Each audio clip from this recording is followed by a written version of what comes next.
Hello guys, welcome to अफसर academics. आज हम बात करेंगे द एंड ऑफ बाइपोलैरिटी, अपने इस चैप्टर के मेन टॉपिक शॉक थेरेपी। ठीक है, ये बहुत ही इंपॉर्टेंट पार्ट है इस चैप्टर का, जो कि शॉर्ट नोट में भी आ जाएगा, जिसमें सिर्फ आपको शॉक थेरेपी के बारे में लिखना है। और अगर 4 या 6 मार्क्स में आएगा तो इसके कॉन्सिक्वेंसेस भी आपको लिखने होंगे। ठीक है, इसलिए हम डिटेल में इसके बारे में बात करेंगे। ठीक है, तो अगर बात करते हैं हम शॉक थेरेपी, तो आपको लग रहा होगा कि 2 वर्ड्स हैं जो बिल्कुल अपोजिट है।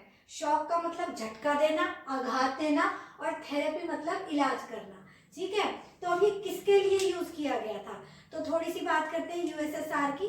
यूएसएसआर क्या था? यूएसएसआर एक वर्ल्ड की पावर थी, सुपर पावर थी। 15 देशों को मिलकर वो बना था, जो कि एक कम्युनिस्ट देश था। ठीक है, उनकी आइडियोलॉजी थी कम्युनिज्म। लेकिन 70 साल तक उन्होंने कम्युनिज्म को अपनाया, बहुत तरक्की भी करी, लेकिन फिर इकोनॉमिकली वो जब नीचे जाने लग गए तो कुछ कुछ ऐसे कॉन्सिक्वेंसेस हुए कि फिर जो है वो 91 में डिसइंटीग्रेट हो गया। और डिसइंटीग्रेट होने के बाद वो जो एक यूएसएसआर था, एक सोवियत यूनियन था, वो बन गए 15 अलग अलग देश। अब जब वो 15 अलग अलग देश बन गए तो फिर वो इस बात को समझ गए थे कि कम्युनिज्म जो है वो हमारे देश के लिए अच्छा नहीं है, हम उतनी तरक्की नहीं कर पा रहे हैं, क्योंकि अगर अच्छा होता तो यूएसएसआर टूटता ही नहीं। तो अब क्या था, उन्हें कम्युनिज्म से जाना था कैपिटलिज्म में, क्योंकि वो इस बात को समझ गए थे कि कैपिटलिज्म जो है वो अच्छा है कम्युनिज्म से तरक्की के उसमें। तो इसलिए अब जो है वो आना चाहते थे कैपिटलिज्म की तरफ। तो उस कम्युनिज्म से कैपिटलिज्म की तरफ जो एक आने का प्रोसीजर था, उसको बोला जाता है शॉक थेरेपी। तो वो क्या था? एक पेनफुल प्रोसेस था। पेनफुल प्रोसेस कैसे था? 70 साल तक आप एक तरीके के उसमें रहे हो, आपने सिर्फ कम्युनिज्म को देखा है, समझा है, उन्हीं बंधनों में आप रहे हो, और एकदम से आपको कैपिटलिस्ट बनना है। तो उनको भी सोचने में, कहने में तो बड़ा अच्छा लग रहा होगा कि अब हम भी जो है वेस्टर्न कंट्रीज की तरह, यूएसए की तरह हम भी तरक्की कर लेंगे, हम भी कैपिटलिस्ट बन जाएंगे, हमारी भी डेमोक्रेसी आ जाएगी। लेकिन वो इतना इजी नहीं था, क्योंकि उन्होंने वैसा देखा नहीं था। वो एक घेरे में रहे थे 70 साल से, उनको कम्युनिज्म की ही आदत थी। तो वो एक बड़ा पेनफुल प्रोसेस था, transition from communist system to democratic capitalism, उसको बोला जाता है शॉक थेरेपी। ठीक है, अब ये मॉडल ऑफ ट्रांजिशन जो था वो कहाँ पर आया? रशिया में, और बाकी जो 14 कंट्रीज जो है वो अलग हो गए थे। ठीक है, अब इसको कैसे करते? ऐसा तो था नहीं कि भाई अलग हो गए, चलो भाई चलो सब कैपिटलिज्म ले लेंगे। ये इतना आसान नहीं होता। एक नए नए देश बनाने थे उनको, अपने कॉन्स्टिट्यूशन भी बनाने थे, अपने इकोनॉमी एक उस तरह से शुरू करनी थी जिस बारे में वो जानते ही नहीं थे। तो उसको समझाने के लिए, उनको लेकर चलने के लिए 2 वर्ल्ड की ऑर्गेनाइजेशन ने जिम्मा लिया, जो थी वर्ल्ड बैंक और आईएमएफ। ठीक है, ये दोनों लेकर चले शॉक थेरेपी को, कि अब हमें इन देशों को कैसे कैपिटलिज्म की तरफ लेकर जाना है। तो ये एक तरह की शॉक थेरेपी थी कि उनके लिए बहुत बड़ा शॉक था कि कैपिटलिज्म से एकदम निकल के उनको, कम्युनिज्म से निकल के कैपिटलिज्म की तरफ जाना था। तो इसलिए वो एक शॉक थी, और थेरेपी इसलिए था कि वो एक तरह से उनका उपचार हो रहा था। वो जो उनकी सड़ी गली मान्यताएं थी, वो जो उनकी इकोनॉमी खराब हो चुकी थी, उससे उनको कैपिटलिज्म की तरफ लाना जो एक थेरेपी थी। तो वो किसने शुरू करा? वर्ल्ड बैंक और आईएमएफ ने लेकर, इन्फ्लुएंस बाय इनसे था वो। ठीक है, तो ये शॉक थेरेपी स्टार्ट हुई। इसमें उनको करना क्या था? टोटल शिफ्ट था। टोटल शिफ्ट था कम्युनिज्म से कैपिटलिज्म में। मतलब अब कोई भी ना तो थोड़ा सा कम्युनिज्म रखना था, ना ज्यादा रखना था, अब उन सबको पूरी तरह से कैपिटलिस्ट बनना था। साथ में उनको डेमोक्रेसी लेनी थी, वो सब लिबरल डेमोक्रेसी अपनाना चाहते थे। इसके अलावा जितने भी सोवियत पीरियड के स्ट्रक्चर थे, उस टाइम के जितने भी स्ट्रक्चर थे, उन सबको चेंज कर देना था। क्या स्ट्रक्चर हुआ करते थे उस टाइम में? वहां पर जितनी भी बिल्डिंग्स थी, जितनी भी कंपनीज थी, जो भी स्कूल्स थे, जो भी फार्म्स थे, वो सब कुछ क्या होता था? सरकार का होता था। अब उसको बिल्कुल चेंज कर देना था। वो किसको दे देना था? प्राइवेट ओनरशिप में जाना था। ठीक है, तो क्या हुआ? प्राइवेट ओनरशिप स्टार्ट हो गई। मतलब अब लोगों का होने लग गया, खेत खलियान, दुकान, मकान, ऑफिसेस, ये सब किसके होने लगे? अब प्राइवेट लोगों के होने लग गए। तो जनता को प्राइवेट ओनरशिप शुरू की गई। प्राइवेटाइजेशन ऑफ स्टेट एसेट्स, जो स्टेट के एसेट्स है वो सब अब प्राइवेट लोगों को दिए जाने लगे। और जो एक कलेक्टिव फार्म हुआ करता था, क्या होता था यूएसएसआर में? किसी के अपने खेत नहीं होते थे, एक कलेक्टिव फार्मिंग हुआ करती थी, बड़े बड़े खेत होते थे, सब लोग उसमें काम करते थे, जिसको जितनी जरूरत होती थी उसके हिसाब से सरकार उसको दे दिया करती थी। अब वो कलेक्टिव फार्मिंग भी खत्म हो गई, उसकी जगह प्राइवेट फार्मिंग होने लगी। मतलब बंदे के अपने अपने खेत होने लगे, भाई अपना कमाओ, अपना बेचो, अपना जितना तुम्हें यूज करना है यूज करो, नहीं तो मार्केट में जाके बेच दो। मतलब सब कुछ अब प्राइवेटाइज हो जाना था। इसके अलावा क्या हुआ शॉक थेरेपी के अंदर कि फ्री ट्रेड पॉलिसी शुरू हो गई और फॉरेन डायरेक्ट इन्वेस्टमेंट एफडीआई यहाँ पर शुरू कर दिया गया। फ्री ट्रेड मतलब अब तक क्या था कि ये 15 के 15 जो देश थे वो सोवियत यूनियन के अंडर थे। जो भी वहां पर ट्रेड हुआ करता था, वैसे तो आपको पहले भी मैंने बताया था, पिन से लेके एरोप्लेन तक अपने ही देश में बनाते थे, इतना वो दूसरे देशों के साथ ट्रेड करते ही नहीं थे। और अब तो ये 15 के 15 अलग हो गए थे।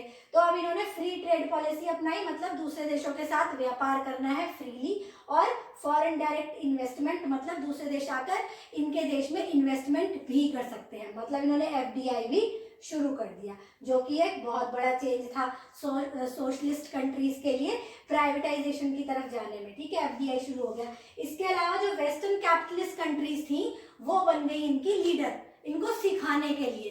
कैसे ये लोग सीखते कि एकदम से सब चीजें सीख जाते दूसरों को सिर्फ किताबों में पढ़ के, तो उन्होंने लीडर और गाइड का रोल प्ले किया इन जो एशियन और ईस्टर्न यूरोप कंट्री की जो कंट्रीज थी, जो यूएसएसआर से लोगों के बनी थी, उनके लिए एक लीडर का काम किया, एक गाइड का काम करा कि वो कैसे जो है कैपिटलिज्म की तरफ आएंगे। ठीक है, तो ये थी पूरी शॉक थेरेपी। शॉक थेरेपी के बाद क्या कॉन्सिक्वेंसेस हुए, मतलब कि क्या उसके फिर परिणाम निकले कि आपने जो है 70 साल से जो देश कम्युनिज्म में थे उनको एकदम से उठा के कैपिटलिज्म बना दिया, उसके बाद कुछ तो रिजल्ट्स निकले होंगे। तो वो क्या थे वो हम देखेंगे। सबसे पहले क्या हुआ कि जो स्टेट कंट्रोल इंडस्ट्रीज कॉम्प्लेक्स थे ऑलमोस्ट कोलैप्स्ड हो गए। मतलब जितनी भी कंपनियां थी, जितने भी काम धंधे, सब कुछ सरकार करती थी, सब सरकार के अंडर था, कम्युनिस्ट पार्टी के अंडर था। अब जो है वो देश टूट टूट के हो गए अलग। अब क्या हो गया, वो सब कुछ कोलैप्स हो गया, क्योंकि जब सरकार ही नहीं रही, सरकार ही टूट टूट के बट गई, तो वो सारा बिजनेस, सारा कंट्रोल, सारी इंडस्ट्रीज जो है वो सब कुछ कोलैप्स हो गया, सब कुछ बिखर गया। और क्या हुआ, 90% इंडस्ट्रीज जो है वो सेल के लिए लगा दी गई। ठीक है, सेल के लिए मतलब अब उनको बेचना था, अब सरकार की तो वो रही नहीं, तो कोई तो उनको चलाता, देश में कोई तो काम करता, तो उसको चलाने के लिए उनको सेल पे लगा दिया गया, प्राइवेट लोगों को और प्राइवेट कंपनीज को, कि भाई इनको खरीदो और चलाओ। लेकिन ये इतना आसान नहीं था कि इन कंपनीज को ऐसे ही किसको बेच दें। लेकिन फिर भी सरकार ने जो है इनको बहुत, इनकी वैल्यू कम लगाई, कहने का मतलब इनको कौड़ियों के भाव पे बेचना शुरू कर दिया। इसीलिए इसको बोला जाता है the largest garage sale in history. ये अलग से शॉर्ट नोट आ जाता है, ये भी बहुत इंपॉर्टेंट है। ठीक है, तो इसको बोला जाता है the largest garage sale in history, जिसमें कि जो सरकारी कंपनियां थी उनमें से 90% को प्राइवेट लोगों को, प्राइवेट इंडिविजुअल और कंपनीज को बेच दिया गया। उसको बोला गया the largest garage sale in history. ठीक है, अब इनको बेचने के लिए तो उन्होंने बोल दिया, उसको बेचने के लिए क्या किया गया, जो सिटीजन्स को वाउचर दिए गए। वाउचर होते हैं ना, जैसे किसी पब में जाने के लिए, डिस्को में जाने के लिए मिलते हैं, वहाँ पे डिस्काउंट मिल जाएगा या फ्री में एंट्री हो जाएगी, ऐसे इनको मिल गए वाउचर कि आप ये देके ये चीज वहां से खरीद सकते हो। लेकिन जनता तो उस टाइम वैसे ही बहुत परेशान थी, उनके पास पैसा वैसे ही नहीं था। उन्होंने क्या करा, अपने वाउचर जाके ब्लैक मार्केट में बेच दिए। ब्लैक मार्केट में बेच दिए तो जो लोग माफिया थे, जो लोग बड़े बड़े थे, उन्होंने वो वाउचर्स उनसे सस्ते दामों पे खरीद के और सारी इंडस्ट्रीज खरीद के अपने पास रख ली। तो इस तरह से माफिया का एक जो है बड़ा रोल हो गया था रशिया के अंदर। ठीक है, तो इस तरह से ये हो गया। अब उनकी दूसरा क्या हो गया कि और एक बहुत बड़ा जो हुआ कि जो रूबल है, रूबल क्या है कि करेंसी का नाम है रशिया की, वो बहुत ज्यादा नीचे आ गई, उसकी वैल्यू बहुत कम हो गई, वो डिक्लाइन हो गई। जब भी किसी कंट्री की जो करेंसी होती है वो डिक्लाइन हो जाती है तो उसकी वजह से क्या होता है, इन्फ्लेशन आ जाता है, मतलब महंगाई हो जाती है बहुत ज्यादा। अब क्योंकि उनकी करेंसी की वैल्यू कम हो गई तो महंगाई देश में बहुत ज्यादा हो गई।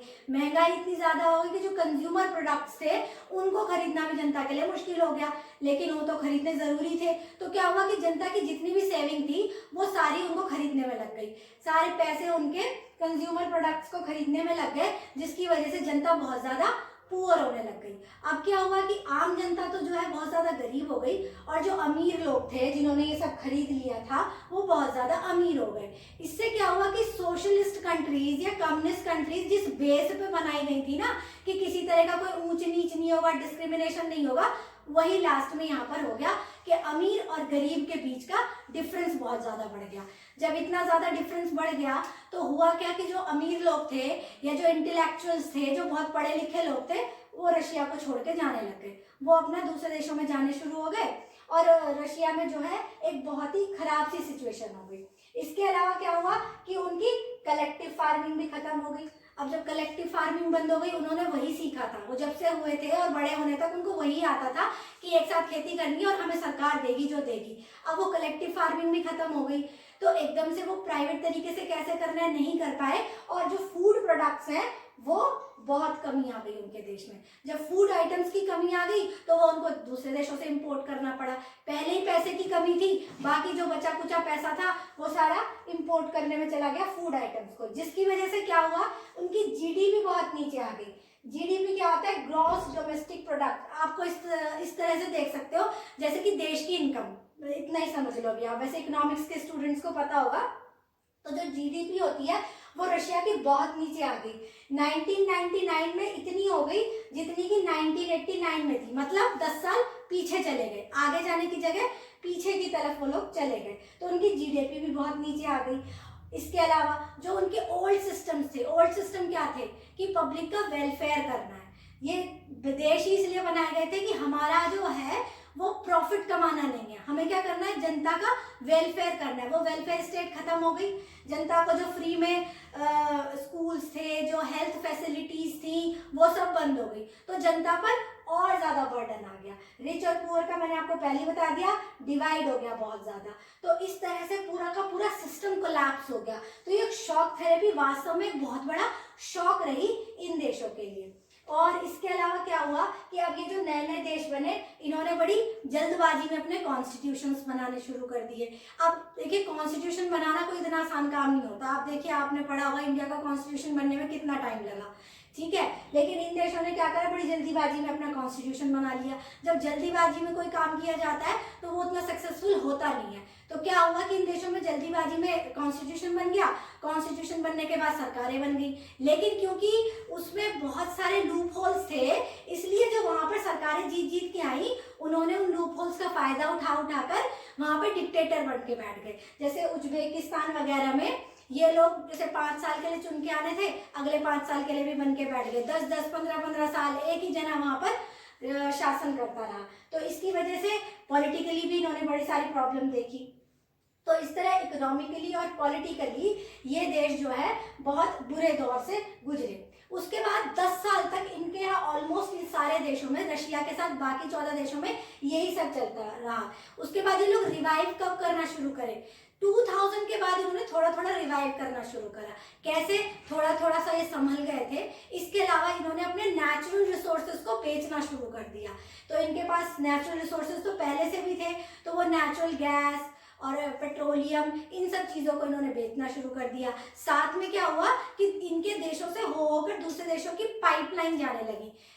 जो पाइपलाइन जाती है जिससे कि पेट्रोल और गैस वगैरह जाती है, उसका इनको किराया मिलने लग गया, जिससे इन देशों की थोड़ी थोड़ी कमाई होने लगी। और 2000 के बाद जो है इन्होंने थोड़ी सी तरक्की करनी शुरू करी है। तो ये पूरा शॉक थेरेपी है, ये उसके कॉन्सिक्वेंसेस है, बहुत इंपॉर्टेंट है। आप थॉरली इसको पढ़ लीजिएगा। आई थिंक आपको सब समझ आ गया होगा। नहीं आया है तो प्लीज़ आप क्वेश्चन कर सकते हैं। Thank you very much.